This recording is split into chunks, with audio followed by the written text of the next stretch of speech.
Video আলোচনা করার আগে একটি ছোট্ট সংবাদ আপনাদের সঙ্গে শেয়ার করব। সেটা হচ্ছে প্রত্যেক মাসের শেষ দিন 30 বা 31 তারিখে আমি একটি প্রশ্ন উত্তর পর্ব খুলতে চলেছি। এখানে আপনারা আপনাদের পুরো নাম, কোথা থেকে লিখছেন, date of birth, time of birth, place of birth, সম্ভব হলে বার্থটা দিয়ে দেবেন, তাতে আমি মিলিয়ে দেখে নিতে সুবিধা হবে। আপনারা একটা মাত্র প্রশ্ন করবেন, কমেন্ট বক্সে লিখবেন, নট হোয়াটসঅ্যাপ। তাহলে কমেন্ট বক্সে একটা প্রশ্ন লিখবেন, যাদের প্রয়োজন আছে খুব লিখবেন।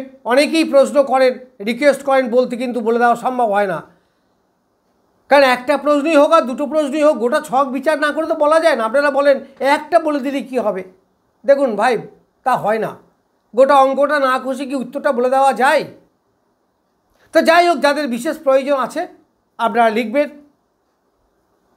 সারা মাসের মধ্যে আমি কিছু বেছে নেব, কয়েকজনের, তাদের উত্তর দেবো। যাদের উত্তর দিতে পারলাম না, পরের মাসে আবার লিখবেন, নিশ্চয়ই পাবেন। যাই হোক, আজকে আমার ভিডিওর আলোচ্য বিষয় দেবগুরু বৃহস্পতির রাশি পরিবর্তন। তাহলে এ পর্যন্ত দেবগুরু বৃহস্পতি মিথুন রাশিতে ছিল। তাহলে এই 18ই অক্টোবর 2025 কর্কট রাশি অর্থাৎ তুঙ্গ ক্ষেত্রে প্রবেশ করবে। তাহলে সিংহ রাশি বা লগ্নের জাতক জাতিকাদের কীরূপ পরিবর্তন হবে? তাহলে দেবগুরু বৃহস্পতি নৈসর্গিকভাবে শুভগ্রহ, আপনারা জানেন। সে নিশ্চয়ই আপনাদেরকে ভালো কিছু দেবে, অবশ্যই দেবে, যেহেতু তুঙ্গ ক্ষেত্রে আসছে। দেখুন, আমাদের 12টা ঘরই কিন্তু মূল্যবান, প্রত্যেকটা ঘরের ভ্যালু যথেষ্ট আছে। দ্বাদশপতি হলে খারাপ তা নয়। অষ্টম, নবম, অষ্টম যেমন মূল্যবান, নবম, দশম বা প্রত্যেকটা ঘরের মূল্যই আছে। তাই দ্বাদশ থেকেও আপনার অনেক উপকার হবে। তাহলে সিংহ রাশি বা লগ্নের দ্বাদশে আসছে বৃহস্পতি, থাকবে কতদিন? 18ই অক্টোবর থেকে 11 নভেম্বর অবধি এই বৃহস্পতি কর্কটে থেকে মার্গী অবস্থায় থাকবে। 11ই নভেম্বর বক্রি হবে। বক্রি হলে আবার উল্টো দিকে যাবে, মানে মিথুনের দিকে আবার যাবে। সেখানে 5ই ডিসেম্বর ওই মিথুনে আবার প্রবেশ করবে।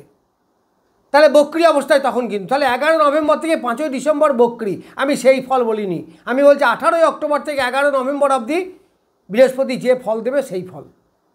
তাহলে বৃহস্পতি পুনর্বসু নক্ষত্র আছে, 7 নক্ষত্র তার নিজের নক্ষত্র। তাহলে বৃহস্পতি তুঙ্গ ক্ষেত্রে নিজের নক্ষত্রে। আবার এই কর্কট রাশি বা লগ্ন সিংহ রাশি বা লগ্ন সাপেক্ষে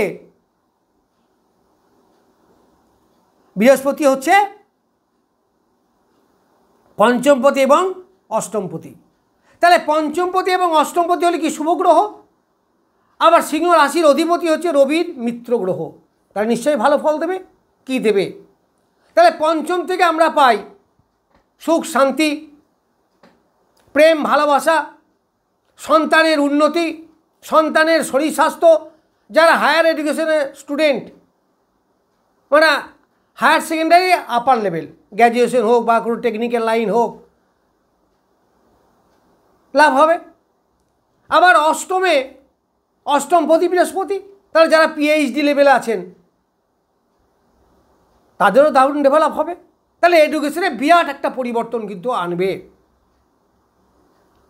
প্রত্যেকটা উন্নতিমূলক পরিবর্তন হবে।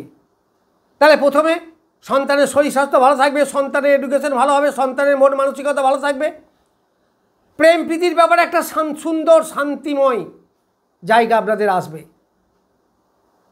প্রেমের মধ্যে কোনো ঝামেলা ঝঞ্ঝাট থাকবে না, একটা মধুর মিষ্টি প্রেম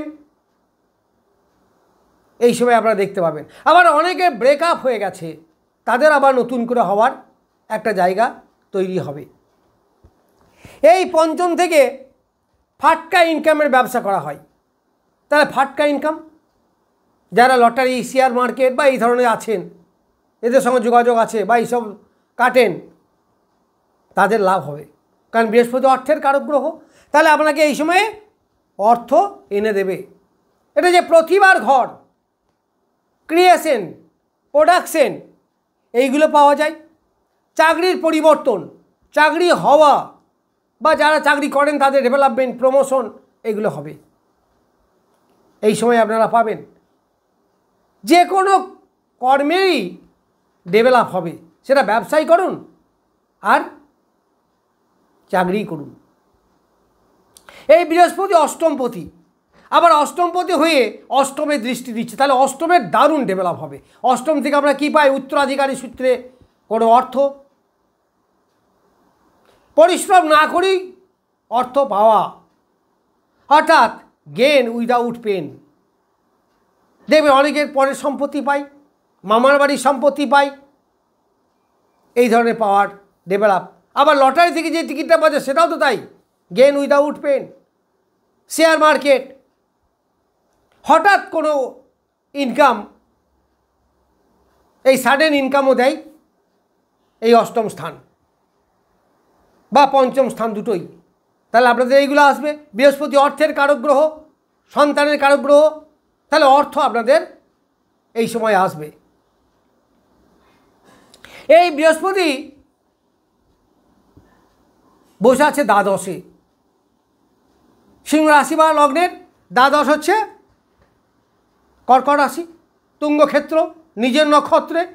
তার দ্বাদশ থেকে আমাদের যে বিচারগুলো হয় সেইগুলো আপনারা পাবেন। এটাকে নেগেটিভ হাউস বলে, কিন্তু না, নেগেটিভ নয়। ষষ্ঠ অষ্টম দ্বাদশ নেগেটিভ অবশ্যই, কিন্তু তার অনেক পজিটিভিটি আছে। শুধু নেগেটিভ বলে খারাপ ঘর আমরা উপেক্ষা করব তা নয়। যারা বিদেশে থাকেন তাদের দারুণ ডেভেলপ হবে, যারা বাইরে পড়াশুনো করেন তাদের দারুণ ডেভেলপ হবে, যারা বাইরে যাওয়ার চেষ্টা করছেন তারা যেতে পারবেন, সেটা পরিযায়ী শ্রমিকই হোক, আর পড়াশুনো করতেই বাইরে যাওয়া হোক, আর কর্মের উদ্দেশ্যেই বাইরে যাওয়া হোক, যে কোনো উদ্দেশ্যে বাইরে যারা আছেন তাদের প্রচুর লাভ হবে। যারা ইনভেস্ট করে ব্যবসা করেন এই সময় ইনভেস্ট করুন, আপনার ব্যবসায় উপার্জন অবশ্যই হবে। ঋণ পরিশোধ হওয়ার একটা দারুণ জায়গা। অনেক দিন থেকে ঋণে জড়িয়ে আছেন, ঋণ আর শোধ করতে পারছেন না, ঋণ শোধ করার মতো একটা পরিস্থিতি আপনাদের এই সময় আসবে। এই বৃহস্পতি দ্বাদশে বসে ষষ্ঠে দৃষ্টি দিচ্ছে। ষষ্ঠ থেকে আমাদের চাকরির বিচার হয়, ষষ্ঠ থেকে মামলা মকদ্দমা, কোর্ট কাছারি, শত্রু, তাহলে এই জায়গাগুলো থেকে আপনারা অনেকটা রিলিফ পাবেন। অনেকের কেস খাওয়ানি মিটে যাবে, অনেকের শত্রু বন্ধু হবে। তাহলে এখানে আপনারা এই সমস্ত উপকারগুলো পাবেন, এই সমস্ত ডেভেলপগুলো আপনারা পাবেন। সেবা করার একটা মানসিকতা আসবে। অনেকেরই সেবা করার মানসিকতা থাকে, দান ধ্যান করার মানসিকতা থাকে। আবার শয্যা সুখ, দাম্পত্য জীবন দারুণ দারুণ ভালো। স্বামী স্ত্রীর মধ্যে সুন্দর একটা সুখের সংসার তৈরি করা। কোথাও পরিশ্রম করে এলেন, একটু বিছানায় সুন্দর করে ঘুমানো, টেনশন মুক্ত, এই জায়গাগুলো আপনাদের এই সময়ে পাবেন। তাহলে আপনার মন মানসিকতা ভালো থাকবে, মনের শান্তি আসবে, কর্মের মাধ্যমে একটা উদ্যম আসবে, কর্মের ডেভেলপ হবে, চাকরিতে প্রমোশন হবে, অনেকে নতুন চাকরি পাবেন, বিছানায় সুন্দর করে একটু ঘুমাতে পারবেন, নিশ্চিন্তে ঘুমাতে পারবেন, দাম্পত্য সুখ তো বলেই দিলাম। তাহলে এইগুলো সব আপনারা পাবেন। এখানে তিনটে নক্ষত্র আছে আপনারা জানেন, একটা যে মঘা, পূর্ব ফাল্গুনী এবং উত্তর ফাল্গুনী। এই নক্ষত্র অনুসারে বিচার করলেও মঘা মানে কেতুর নক্ষত্র, কেতু বৃহস্পতি মিত্র। সেটা মঘা নক্ষত্রে যাদের জন্ম তাদের ভালো, যাদের পূর্ব ফাল্গুনীতে জন্ম তাদের আরও ভালো, তাদের আরও ভালো। তাদের শৌখিনতা, বিলাসিতা, কমফর্টেবল লাইফ লিড করা, প্রেমের মধ্যে রোমান্স, এইগুলো সব পাবেন। তারপর উত্তর ফাল্গুনী, এদের লগ্নপতি বা রাশিপতি রবি, রবির মিত্র দেবগুরু বৃহস্পতি।